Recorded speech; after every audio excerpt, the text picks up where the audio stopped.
Hello everyone, welcome to my YouTube channel.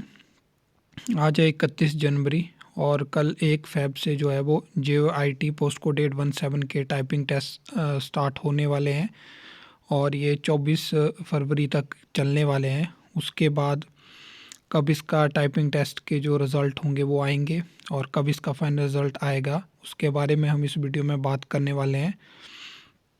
तो अभी लगभग 24 दिन ये टाइपिंग टेस्ट चलने वाले हैं, ठीक है।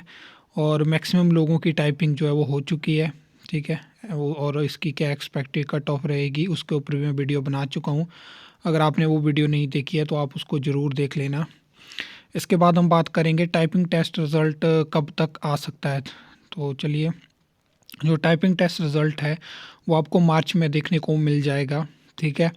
इससे पहले जो स्क्रीनिंग टेस्ट एग्ज़ाम हुआ था और जो टाइपिंग के लिए कैंडिडेट बुलाए गए थे उसमें 1:10 के मतलब 1/10 की रेशो चली थी।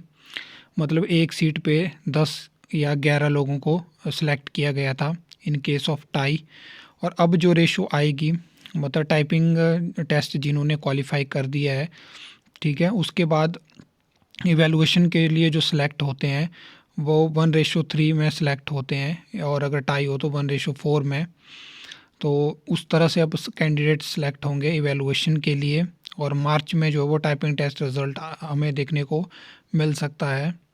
उसके बाद अप्रैल स्टार्टिंग में या बहुत जल्दी करेंगे तो मार्च के स्टार्टिंग में अगर रिज़ल्ट आ जाता है इवैल्यूएशन का तो इसकी इवैल्यूएशन भी लंबी चलने वाली है।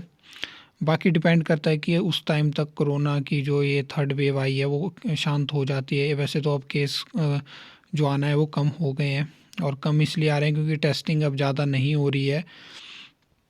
तो अगर सब कुछ इस तरह से रहा तो अप्रैल स्टार्टिंग में जो है वो फाइनल रिज़ल्ट देखने को मिल सकता है। ये कुछ मेरी प्रिडिक्शन है। अगर आपको ये वीडियो अच्छी लगी, इन्फॉर्मेटिव लगी तो आप वीडियो को लाइक, कमेंट, शेयर कर सकते हो। चैनल को सब्सक्राइब कर सकते हो फर्दर न्यू अपडेट्स के लिए।